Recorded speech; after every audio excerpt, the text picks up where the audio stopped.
Muy buenas, nos encontramos otra vez aquí para continuar con el estudio del libro de Éxodo. Ya estamos en el capítulo 7, 8, mirando las primeras plagas que vinieron sobre Egipto, teniendo en cuenta que encontramos a un pueblo de Israel oprimido, esclavizado en Egipto, y Dios ha levantado a un libertador, a un juez, para que libere a su pueblo, sacarlo de la esclavitud y de la opresión. Y el método que escogió Dios fue a través de las plagas, en las cuales habíamos dicho que Dios está juzgando a los dioses de Egipto. Entonces, ya hemos cubierto las primeras. La primera, que no es una plaga, sino fue la primera señal, cuando la vara de Aarón se convirtió en serpiente y se comió las serpientes que también fueron producidas por los profetas o los sacerdotes más bien de los otros dioses. Y decíamos que el dios que representaba esta serpiente era Apep, que es el dios de la maldad, de la oscuridad. Y veíamos que la raíz de todos los males es esto, ¿no? La maldad, la oscuridad. Y de ahí se empieza a juzgar los otros dioses que están basados en esto y que a la larga estos dioses lo único que muestran son en cosas en que el mismo hombre ha fundamentado su vida y que lo ha representado a través de estas imágenes. Y Dios está juzgando cada uno de estos. También hemos visto las tres primeras plagas eh, y aún las eh, tres, seis plagas. Ya vamos, ¿cierto? Vamos ya con la eh, séptima plaga. En las primeras plagas, en el conjunto de las tres primeras, veíamos que fue la sangre en el Nilo, las ranas también que surgieron del Nilo, y la tercera fue los piojos. Y todas estas representaban en qué estaban basando su vida los egipcios, ¿no? El Nilo, que era la fuente de la vida realmente para ellos, y dependían por completo del Nilo, y así las ranas y lo mismo los piojos, todo esto era representado por dioses que tenían que ver con la naturaleza, con la planta y con la tierra en general. ¿Cómo llega a ser un dios para los egipcios también, no? Las tres siguientes plagas, la cuarta, quinta y sexta, también son otros dioses que representan otras actividades, más que todo del ser humano, en la cual también ha llegado a ser un ídolo para ellos. Veíamos uno que es la diosa de los cosméticos, de la imagen, de lo que queremos mostrar, y teniendo en cuenta la cultura egipcia también, cómo ellos se depilaban por completo, cortaban todo cabello debido a los insectos, y se pintaban, se colocaban tocados y todo eso, y entonces la imagen de ellos era muy importante. Otro renglón era la parte de la economía, cuando eh, muere por una plaga todo tipo de ganado, que representaba aún las herramientas de trabajo, que representaban aquellos que le ayudaban para la agricultura, para el transporte, para las diferentes áreas de la vida también del ser humano. Y la última que veíamos ya era atacando directamente a la medicina, a través de los furúnculos, de las llagas, las úlceras que le salieron a ellos. Y en todas estas plagas Dios está mostrando cómo Él está sobre cualquier otro Dios que ha creado el hombre y que el mismo hombre representa para la actividad normal de cada día. Entonces ahora vamos a entrar a las tres últimas, o más bien la séptima, octava y novena, y la décima la dejaremos para después. En estas plagas también hay un orden, una estructura que escoge Moisés para mostrarlas, así como pasó con las anteriores. En estas plagas comienza primero hablando el Señor con Moisés, diciéndole qué es lo que va a hacer. Entonces vemos en el versículo 13 del capítulo 9 que dice: entonces dijo el Señor a Moisés, que esa sería la séptima plaga. En, en el capítulo ya 10, versículo 1, que sería la octava plaga, también dice: entonces el Señor dijo a Moisés. Y algo interesante, si nos acordamos, en las dos triadas anteriores también, en la tercera salta la primera parte, que es cuando Dios le habla a Moisés para que prevenga al faraón. Aquí también en la tercera falta esta parte, sino que ya entra a ejecutar. Entonces pasa así en el versículo 22 del capítulo 9, volviendo a la séptima plaga, dice, y el Señor dijo a Moisés, extiende tu mano. Entonces lo va a ejecutar Moisés. Lo mismo pasa en la octava plaga, en el capítulo 10, versículo 12. Entonces el Señor dijo a Moisés, extiende tu mano. ¿Sí? Y entonces esta parte sí ya aparece en la novena plaga. Dice, entonces el Señor dijo a Moisés, extiende tu mano. Entonces esa ya es la segunda sección en las tres plagas. Y la tercera es ya cuando se lleva a cabo estas plagas y los efectos y reacciones que hay ante la plaga, ¿no? En este caso, si recordamos, entonces si miramos esto que el Señor le dijo a Moisés que extendiera su mano, recordemos que en las tres primeras plagas, el que ejecutó todo fue Aarón, ¿cierto? En la segunda nos dice que el Señor hizo. Entonces, en las tres primeras fue Aarón, en las tres siguientes fue el Señor mismo que actuó y bueno, exceptuando la sexta, que dice que Aarón y Moisés cogieron polvo de la tierra y fue lo que produjo después los furúnculos, ¿no? Y ya, pero en estas tres vemos que el Señor actúa directamente a través de Moisés y le dice que levante las manos para ejecutar la obra que él va a hacer allí. Entonces fijémonos cómo, aunque comenzó con Aarón, por los peros que había colocado Moisés, porque él no se creía capaz de hacerlo, entonces tenía la necesidad de un profeta que fue Aarón. En este caso lo llevó allá a las últimas plagas a que él mismo sea el que ejecute la acción para que vengan las plagas. Entonces le vuelve a colocar el puesto y el lugar que debería tener Moisés desde un comienzo, ¿no? Y eso lo vemos en estas plagas, la séptima, octava y novena. Entonces comencemos. ¿Qué dice Dios a Moisés que va a hacer con la primera parte? Que ya sabemos que en la novena no aparece, solamente en la séptima y octava. Y algo interesante es que en estas plagas va un poquito más allá Dios de lo que le dice que debe hacer Moisés. No se limita a darle solamente el mensaje, sino que amplía un poquito más en cuanto al objeto y el efecto de la plaga que va a enviar. La plaga séptima, versículo 13, capítulo 9. Entonces dijo el Señor a Moisés, levántate muy de mañana y ponte delante del faraón y dile, así dice el Señor, el Dios de los hebreos, deja ir a mi pueblo para que me sirve.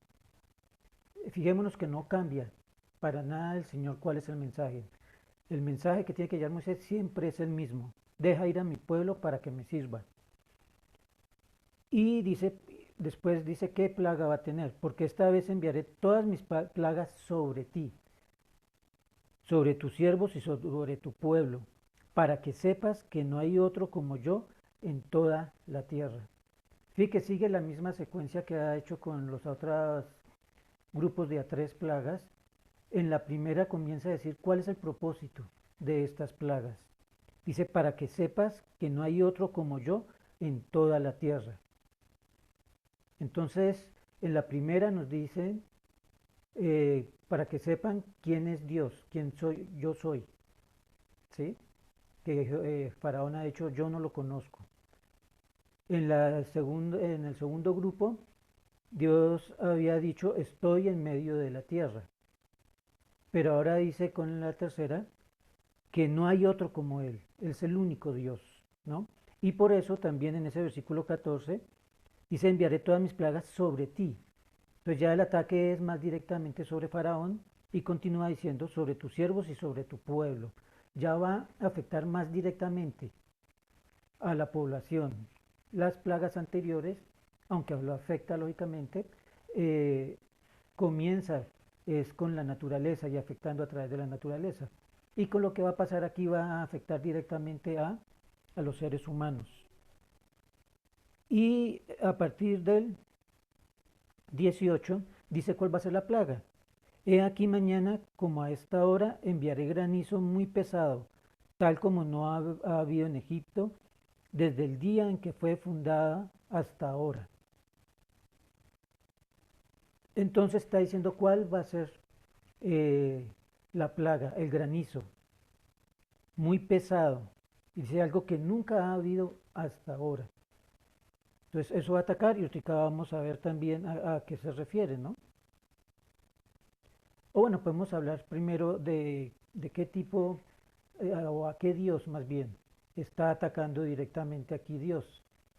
En todo el panteón, digamos así, de dioses, en toda la mitología egipcia, había muchos dioses. Y ya habíamos hablado de Heb y de Nut, ¿cierto? Que fueron dos dioses, una diosa y un dios. Heb es la diosa de la tierra, Nut es el dios del cielo. Ellos tienen dos hijos, Osiris y Set, y bueno, y otras hijas que después hablaremos de ellas. Pero entonces de la descendencia de Osiris viene Horus. Y Horus, pues ya que Osiris también era el dios de la vida, llega a ser el dios de la vida. Y también Osiris había sido rival de Set. Aunque eran hermanos, eran dos dioses opuestos. Osiris, el dios de la vida, Set era el dios de la guerra, de la destrucción, y estaban en conflicto los dos. Y según la mitología egipcia, Set mata a Osiris. Entonces la batalla ahora es entre su hijo Horus y Set. Y en un momento dado en la historia de Egipto llega a ser principal en una región del Nilo, Horus, y en la otra región, Set. Set queda más que todo en el dios, como dios en la parte alta del Nilo y en la parte baja Horus. Y en la misma lucha y todo eso llega a unificarse y llega a tener mayor importancia Horus. Y llega a ser ese dios de la vida y del cielo. Y Set todo lo contrario, de la tierra, que también protege las cosechas, aunque su carácter y su fuerza es brutal, y también de la destrucción de Set. Entonces aquí directamente toda esta historia es para que entendamos que el granizo va a destruir todas las cosas y depende de este dios Horus, que es el que protege la vida. Y vamos más allá, no solamente es la protección de la vida, este Horus, sino que también Horus es la personificación, perdón, el faraón es la personificación de Horus, ¿sí? Entonces es como si se encarnara Horus en la persona del faraón. Y ahí está la deidad también del faraón, que era la personificación de Horus. Entonces Dios le ha dicho, voy a atacarte directamente a ti, a tu pueblo, en cuanto a su vida, y el que lo protege y el que supuestamente está representado en el faraón no lo va a poder proteger, que es Horus. Y mire también, retrocediendo unos versículos, en el versículo 15 y 16 y 17, le habla más directamente a Faraón. Por eso quería hacer esta referencia como Horus, está representado a través del Faraón. Dice, porque si yo hubiera extendido mi mano y te hubiera herido a ti y a tu pueblo con pestilencia, ya habría sido cortado de la tierra. ¿Quién es el que mantiene de pie realmente al Faraón? Es Dios. Si él hubiera querido desde un comienzo, ya el Faraón no existiría. Pero él lo mantuvo, a pesar de todo lo que ha pasado, lo mantuvo de pie. Así también nos lo cita en Romanos capítulo 9, Pablo, mostrando cómo Dios utiliza aún la dureza de Faraón para llevar a cabo sus planes. Y aquí nos dice también en el 16 por qué él lo hizo. Dice, pero en verdad, por esta razón, te he permitido permanecer para mostrarte mi poder y para proclamar mi nombre por toda la tierra. Para mostrar mi poder y para proclamar mi nombre por toda la tierra.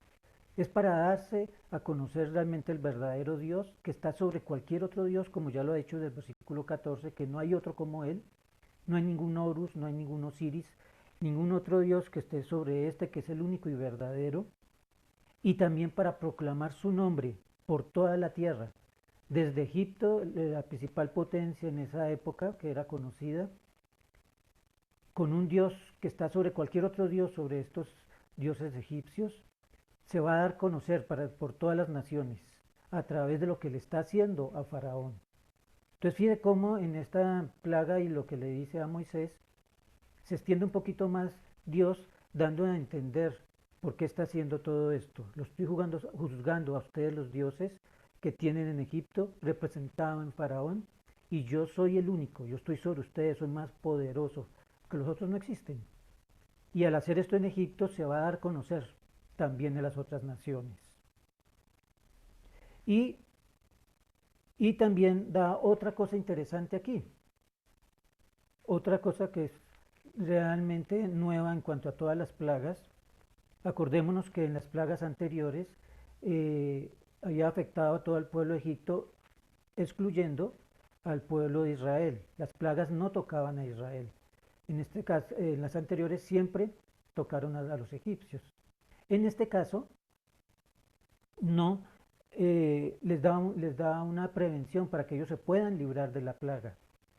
Si miramos en el versículo 19, dice, ahora pues, manda poner a salvo tus ganados y todo lo que tiene en el campo, porque todo hombre o toda bestia que se encuentre en el campo y no sea traído a la casa, morirá cuando caiga sobre ellos el granizo. El que de entre los siervos de Faraón tuvo temor de la palabra del Señor, hizo poner a salvo a sus siervos y sus ganados en sus casas. Pero el que no hizo caso a la palabra del Señor, dejó a sus siervos y sus ganados en el campo. Entonces sí que va a prevenir ahora y tienen una solución. ¿Y qué tienen que hacer? Creer que Dios lo va a hacer y temerle, en ese temor reverente delante de Dios, del Dios de los hebreos. Entonces sí que desde aquí ya nos está mostrando cómo Dios nos está llamando y nos está dando dos caminos para seguir. Uno es de creerle, temerle a Dios y orar de acuerdo a lo que Él nos dice y vamos a ser librados de los juicios de Él. O no creerle y ser objeto del juicio de Él. Aquí aparentemente algunos egipcios le creyeron, le temieron y se protegieron y protegieron a sus ganados llevándolos a las casas. Pero lo que no lo hicieron van a ser objeto de la plaga que viene, que es el granizo que va a caer. Entonces fíjate cómo amplía bastante esta primera sección en la plaga séptima, en esta plaga séptima, cómo Dios enfoca más por qué lo está haciendo, para mostrar que Él es el único Dios que está sobre el faraón y cualquier otro Dios, y que Él ha permitido que Faraón aún continúe en las otras plagas para mostrarse y mostrar realmente ese poder y darse a conocer a las otras naciones. Y también les da una opción para que se libren del juicio de Dios. Y fíjate que siempre Dios ha sido así en la humanidad. Nos da la opción y podemos escoger si queremos creerle y librarnos del juicio de Dios o no creerle y vamos a ser objeto de ese juicio de Dios, o como dice Pablo también en Romanos, vamos a ser objeto de la ira de Dios si no le creemos, ¿no? Esto fue en la séptima plaga. En la plaga octava también se extiende un poquito al comienzo, cuando le da el mensaje a Moisés, que el que le debe dar a Faraón. Pasemos al capítulo 10, versículo 1. Entonces el Señor dijo a Moisés, preséntate a Faraón, porque yo he endurecido su corazón y el corazón de sus siervos para mostrar estas señales mías en medio de ellos. Entonces ya nos empieza a dar también al propósito mostrar las señales en medio de ellos. Pero aquí nos agrega algo que no había dicho antes. Dice, y para que cuentes a tu hijo y a tu nieto cómo me he burlado de los egipcios y cómo he mostrado mis señales entre ellos, y para que sepáis que yo soy el Señor. Entonces, ¿a quién le está hablando? Le está hablando es a los israelitas. El propósito de esta señal, además de mostrarse ante los egipcios, es que también aprendan los israelitas y que estas señales que está emitiendo contra los egipcios sean transmitidas también a su hijo y a su nieto, para que sepan y conozcan al verdadero Dios. Yo soy el Señor, yo soy el que soy. Y después nos dice que también que Moisés y Aarón fueron a Faraón y le dijeron, así es el Señor, el Dios de los hebreos, ¿hasta cuándo rehusarás humillarte delante de mí? Deja ir a mi pueblo para que me sirva. Porque si te niegas a dejar ir a mi pueblo, he aquí mañana traeré langostas a tu tierra, a tu territorio. Entonces el mensaje sigue siendo el mismo, deja ir a mi pueblo para que me sirva. Y en este caso son las langostas. ¿Y qué va a pasar con las langostas? Dice, y cubrirán la superficie de la tierra, de modo que nadie podrá verla. También comerán el resto de lo que han escapado, lo que os ha quedado del granizo, y comerán todo árbol que os crece en el campo. Y llenarán tus casas, las casas de tus siervos y las casas de todos los egipcios. Algo que ni tus padres ni tus abuelos han visto desde el día en que vinieron al mundo hasta hoy, y se volvió y salió de la presencia de Faraón. Entonces le dice, va a destruir por completo lo que dejó el granizo.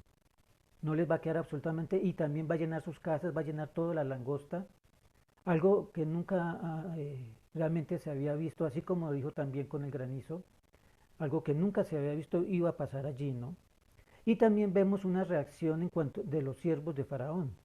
En la séptima, ellos protegieron sus ganados. En este caso, a partir del versículo 7 del capítulo 10, dice, y los siervos de Faraón le dijeron, ¿hasta cuándo este hombre nos será causa de ruina? Deja ir a los hombres para que sirvan al Señor su Dios. ¿No te das cuenta de que Egipto está destruido? Entonces hicieron volver a Moisés y Aarón ante Faraón, ante la intercesión que estaban haciendo el pueblo. Ya Egipto está destruido por completo y le hacen caer en cuenta al Faraón, oiga, reaccione, mira cómo está el país, ya déjelos. Y entonces los vuelven a llamar ante el Faraón y él les dijo, id y servid al Señor vuestro Dios, ¿quiénes son los que han de ir? Y Moisés respondió, iremos con nuestros jóvenes y nuestros ancianos, con nuestros hijos y nuestras hijas. Con nuestras ovejas y nuestras vacadas iremos, porque hemos de celebrar una fiesta solemne al Señor. Y él les dijo, así sea el Señor con vosotros si os dejo ir, a vosotros y a vuestros pequeños. Tened cuidado porque tenéis malas intenciones. No será así. Id ahora solo los hombres y servid al Señor, porque eso es lo que habéis pedido. Y los echaron de la presencia de Faraón. Entonces fíjense que Faraón trata de seguir negociando y asegurar de que ellos no se vayan de Egipto. Vayan solo los hombres, pero los ganados y todos van a quedar aquí. Todo lo demás va a quedar aquí. Ustedes pidieron que los hombres, ellos son los únicos que van a salir. Entonces tienen que dejar como una garantía de que sí van a regresar a Egipto, porque Faraón no está dispuesto a perder la mano de obra, lo que sostiene la economía egipcia, ¿cierto? Y no los deja y los echa otra vez. Entonces vemos que sigue el mismo Faraón que trata de negociar, pero no cede a pesar de que sus siervos le dijeron, mire cómo ya está Egipto, déjelos. Pero sigue la terquedad de Faraón. Entonces vemos cómo las introducciones a cada una de estas plagas se extienden un poquito más en este caso. Y en la segunda plaga, que es la langosta, está atacando directamente al dios que les mencionaba antes, Set, que era el opositor de Horus, que inicialmente se muestra más como el dios del mal, de la sequía, de la guerra, ¿sí? Pero que a la vez llegó a ser el dios de la tierra, el que conserva la tierra. Pero ahora viene la langosta que destruye todo. Lo que dejó el granizo lo destruye la langosta, como mostrando también la lucha que hay entre Horus y Set, y que lo único que hace es que acaba con toda la tierra de Egipto y todo lo que tiene. Entonces está atacando también a este dios Set. Y ya, bueno, decíamos en la novena plaga, no hay esta introducción así tan larga que aquí a diferencia de todas las plagas anteriores, se extiende y explica un poco más. Y hay también una reacción directa de los siervos de Faraón, a pesar de que el Faraón sigue siendo un poco terco allí, ¿no? Y de corazón duro. Entonces regresemos a la séptima. Esa fue la introducción. Miremos cómo se ejecuta. Vamos a ver así cómo se ejecuta en el versículo 22 del capítulo 9. Y el Señor dijo a Moisés, extiende tu mano hacia el cielo para que caiga granizo en toda la tierra de Egipto, y sobre los hombres, sobre las bestias, sobre toda planta del campo, por toda la tierra de Egipto. Y extendió Moisés su vara hacia el cielo, y el Señor envió truenos y granizos, y cayó fuego sobre la tierra. Y el Señor hizo llover granizo sobre la tierra de Egipto. Y hubo granizo muy intenso, y fuego centellando continuamente en medio del granizo muy pesado, tal como no había habido en toda la tierra de Egipto desde que llegó a ser una nación. Y el granizo hirió todo lo que había en el campo por toda la tierra de Egipto, tanto hombres como bestias. El granizo hirió también toda planta del campo y destrozó todos los árboles del campo. Solo en la tierra de Gosén, donde estaban los hijos de Israel, no hubo granizo. ¿Sí? Entonces ahí cayó la plaga, afectó toda la tierra y un granizo con truenos y dice con fuego, que destruyó todo, absolutamente todas las plantas del campo. Más adelante hace una aclaración que lógicamente destruyó la cosecha que estaba en ese momento. Había un tipo de plantas que todavía no han crecido y lógicamente no fueron destruidas. Pero sí las cosechas que estaban en ese momento ya creciendo fueron destruidas por este granizo fuerte. Pero también vemos que los israelitas fueron librados. En la tierra de Gosén, donde estaban los hijos de Israel, no hubo granizo. Algo por el estilo pasó con las langostas. Miremos en el versículo 12 del capítulo 10. Entonces el Señor dijo a Moisés, extiende tu mano sobre la tierra de Egipto para traer la langosta, a fin de que suba sobre la tierra de Egipto y devore toda la planta de la tierra, todo lo que el granizo ha dejado. Y extendió Moisés su vara sobre la tierra de Egipto. Fíjate que Moisés fue el que extendió la vara, que ya sería cómo se ejecuta y cómo se lleva a cabo, ¿no? Sobre la tierra de Egipto, y el Señor hizo soplar un viento de oriente sobre la tierra todo aquel día y toda aquella noche. Y al venir la mañana el viento de oriente trajo la langosta. Y subieron las langostas sobre toda la tierra de Egipto, y se asentaron en todo territorio de Egipto, y era muy numerosa. Nunca había habido tanta langosta como entonces, ni las había después, porque cubrieron la faz de toda la tierra y la tierra se oscureció, y se comieron toda planta de la tierra y todo el fruto de los árboles, que el granizo había dejado. Así que nada verde quedó en árbol o planta del campo por toda la tierra de Egipto. Entonces vemos también la segunda cómo acabó con todo. Toda planta verde no quedó nada. Lo que comenzó el granizo destrozando y lo que dejó fue destruido por la langosta. Hace poco hubo también plagas en Argentina de langosta y se podían ver unos animales grandes que destruían y veía uno perfectamente por los documentales árboles completos cubiertos. No se veía ni el árbol de cómo cubrían estas langostas. Lo mismo hubo hace poco en África. Entonces son plagas, pero aquí dice que fue algo que se oscureció tanto y cubrió toda la tierra. Es algo que excede todo algo de lo visto, ¿no? Y en la tercera plaga, que ahora sí aparece esta sección, no está la prevención que se le hace al faraón, sino que ya se va a ejecutar la plaga directamente. Y sigue esa misma secuencia como hizo con los dos grupos anteriores de plagas, pasa con la tercera también. Entonces en el versículo 21 del capítulo 10, entonces el Señor dijo a Moisés, extiende tu mano hacia el cielo para que haya tinieblas sobre la tierra de Egipto, tinieblas tales que puedan palparse. Entonces aquí nos dice cuál fue la plaga que no la habíamos enumerado, tinieblas sobre la tierra de Egipto. Aquí también está atacando a un dios y algo que estábamos viendo así como Horus y Set eran uno de los dioses principales en la mitología egipcia. También va creciendo y ahora ataca, decíamos, al mayor dios, es Ra, el dios de la luz del sol, el dios creador. el Dios de la resurrección también lo llamaban. Y el que adoptaba diferentes nombres de acuerdo a la hora del día que se está hablando. Por la mañana era con un nombre, a mediodía era otro nombre y al final del día era otro nombre. Y por eso era el que representaba la luz del sol. Está atacando este. Y que son las tinieblas, no la luz. Y es el máximo. Fíjate que es el Dios creador para ellos. El que creó, y viendo toda la mitología egipcia, de Ra parten los diferentes otros dioses que salieron. Ya hablamos de Heb y de Nut, que Heb es la diosa de la tierra y Nut el dios de los cielos.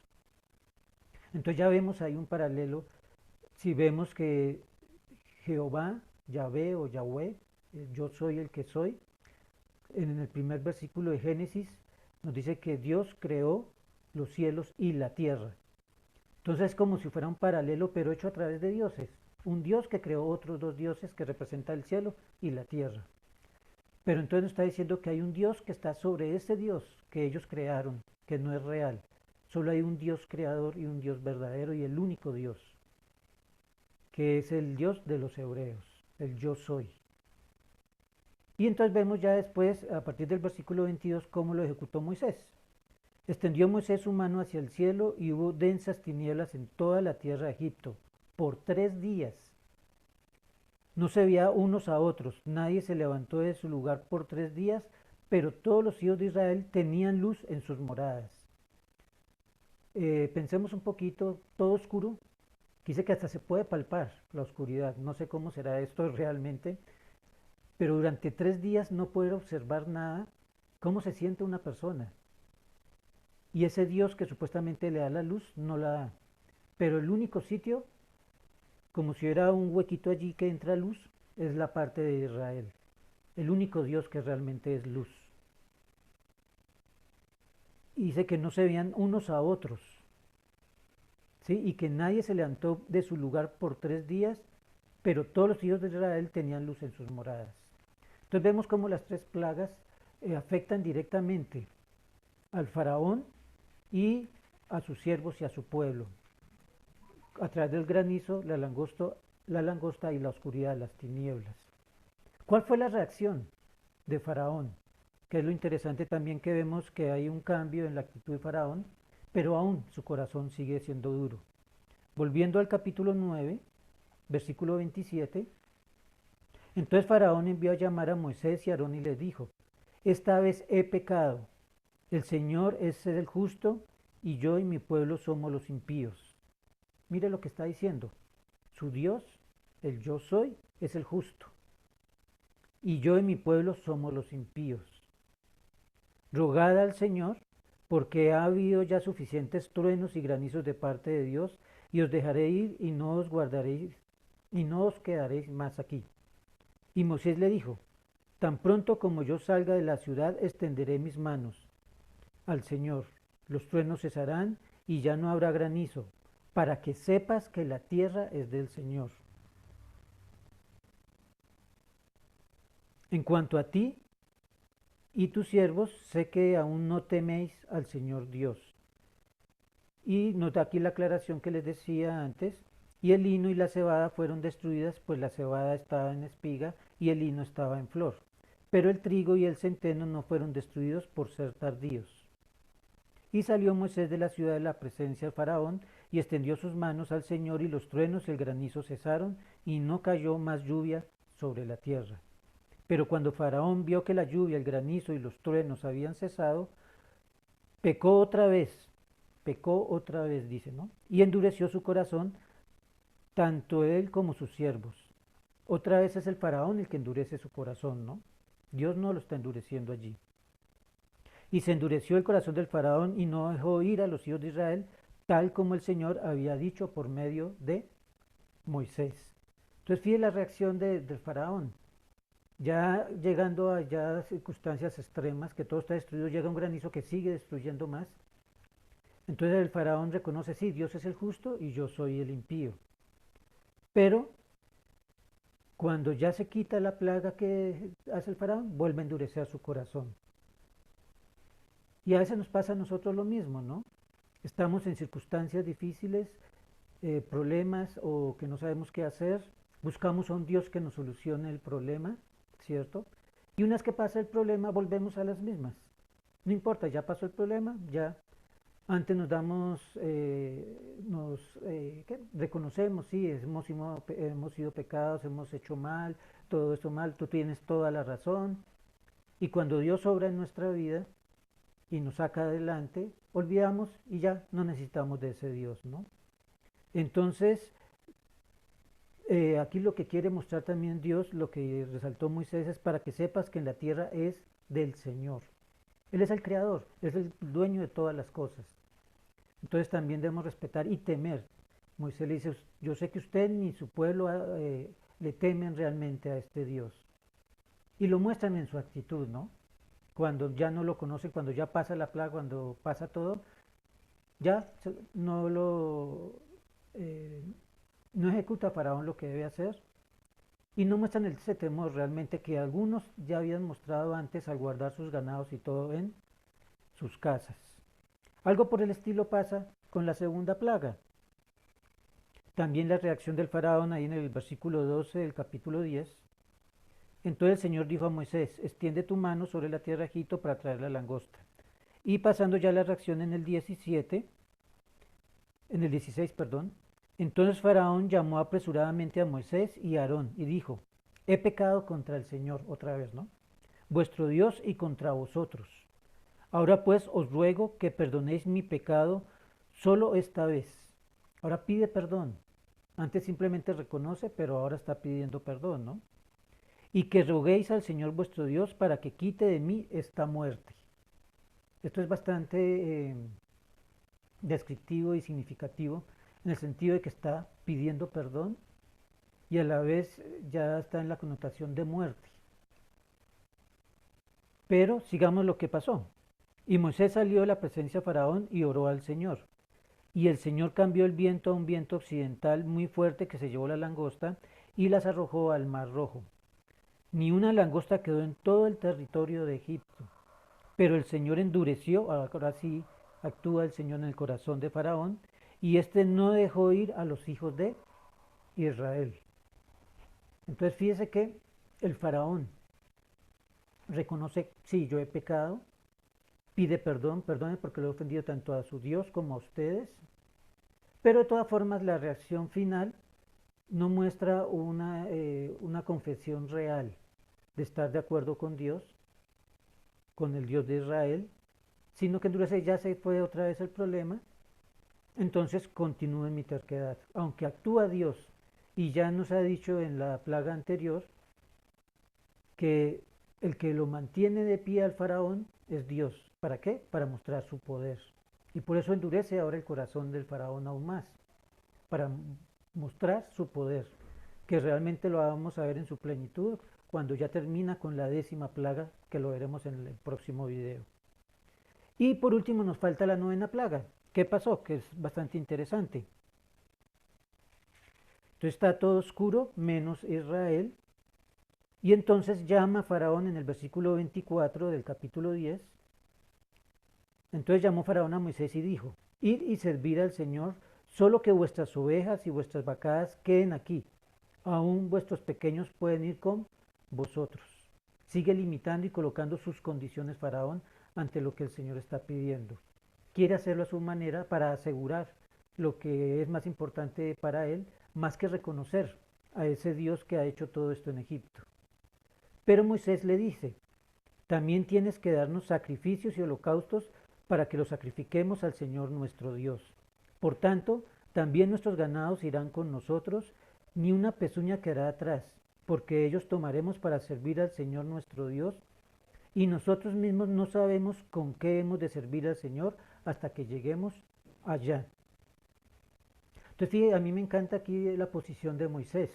Todo el tiempo Faraón ha querido negociar y cambiar lo que Dios le había ordenado a Moisés. Moisés se pone firme en lo que el Señor le ha pedido que tenía que hacer y no negocia en ningún momento. El Señor me dijo que tenía que hacer esto y es eso, y es un Dios que está sobre usted, Faraón. Así lo trate de negociar.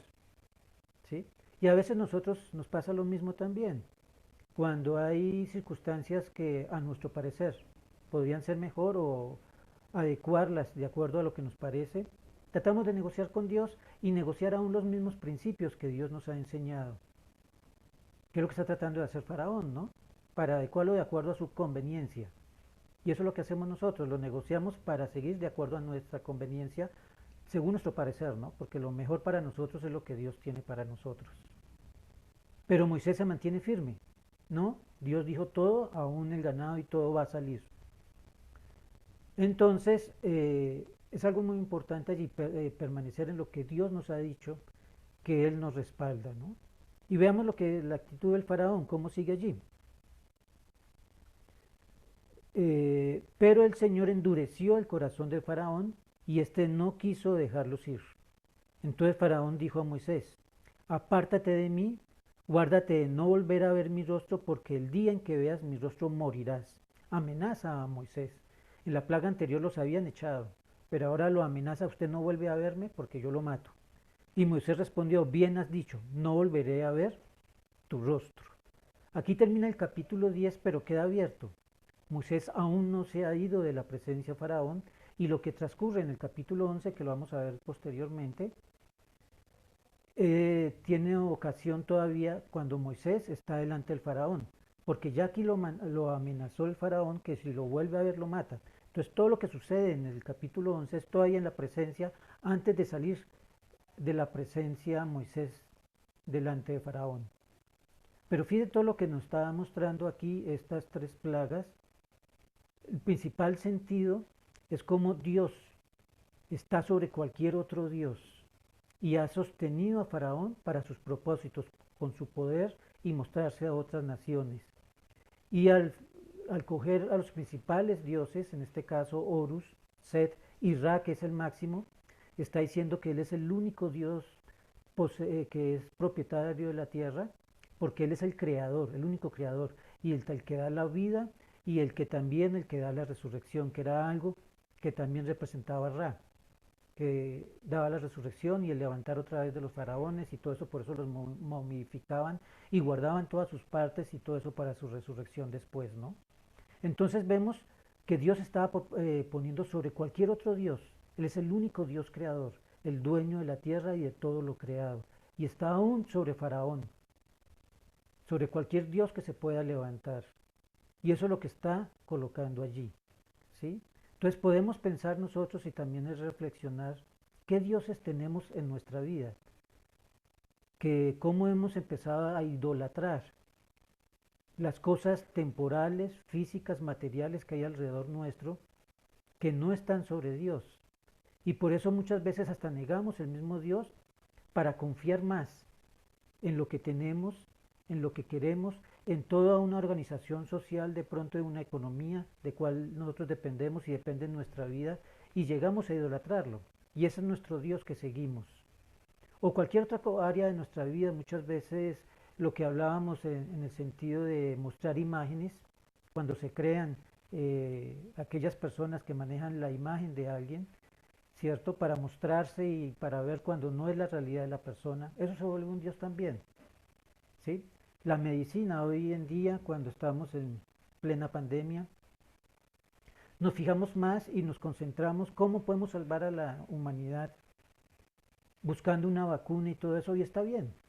Pero sobre esto hay que tener en cuenta que hay un Dios que creó todo y que aún sobre nuestra salud está Él. Y aún si llegamos a morir, Él sigue en control y es el que creó todas las cosas y el que tiene el control de nuestra vida. Entonces, aún sobre todas estas cosas que hemos creado, ¿qué estamos colocando en nuestra vida como dioses, no? Y tengamos en cuenta que el único que ha creado y es dueño de la tierra es Dios. Y como nos previno en la plaga séptima, Él va a juzgar y nos da la salida para no ser juzgados. Para que, como pasó con el granizo, aquel que cogía su ganado y se lo llevaba a su casa no iba a ser objeto, porque le creyeron a Dios y le temieron a Dios. Y eso es lo que Dios quiere de nosotros, que le creamos, que le temamos, y hagamos lo necesario para protegernos del juicio de Dios. Y sabemos que eso solamente es a través de Cristo, porque de tal manera amó Dios al mundo que ha dado a su Hijo unigénito, para que todo aquel que crea en Él tenga vida eterna, no muera. ¿Sí? Entonces Dios nos ha dado la solución. Creámosle, temámosle y vamos a ser librados del juicio de Dios, así como les dio la solución aquí a los egipcios del granizo. Si ustedes me creen, me temen y guardan sus ganados, no van a ser objeto de este juicio de Dios. Y nosotros, Dios más bien en su amor, nos quiere declarar justos delante de Él para que no seamos objeto de la ira de Dios. Y lo único es que creamos que Cristo murió en la cruz por nosotros, por nuestros pecados, y que creyendo tengamos esa vida eterna. Cuando Cristo murió en la cruz con nuestro pecado y nos declaró justos delante de Dios. Y es lo único que hay que hacer, no hay que hacer nada más, porque por nuestras obras no nos podemos salvar, solamente es creyéndole a Dios. Si empezamos a buscar nuestra salvación a través de las obras, es otro ídolo, porque esa obra va a ser lo que yo tengo que hacer, lo que yo tengo que adorar para salvarnos. Solamente es a través de Cristo y por la obra que Él hizo en la cruz de una vez para siempre. Entonces los invito a orar para que terminando ya hoy y sigamos la próxima semana con el siguiente video, eh, cómo termina y cómo es liberado el pueblo de Israel. Y que nosotros también podemos alcanzar esa libertad que Dios nos quiere dar. Entonces oremos.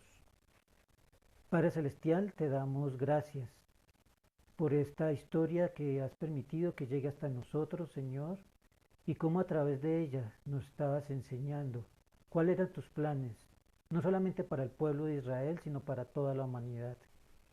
Gracias porque tú nos quieres librar de la opresión, de la esclavitud que hay por todos estos dioses creados alrededor de la humanidad, que la misma humanidad ha levantado como Dios y no ha tenido en cuenta que tú eres el único Dios creador de todas las cosas, en quien tenemos todas las cosas y que tú eres el poseedor de todo y que tú tienes el poder y también te haces grande ante todas las naciones.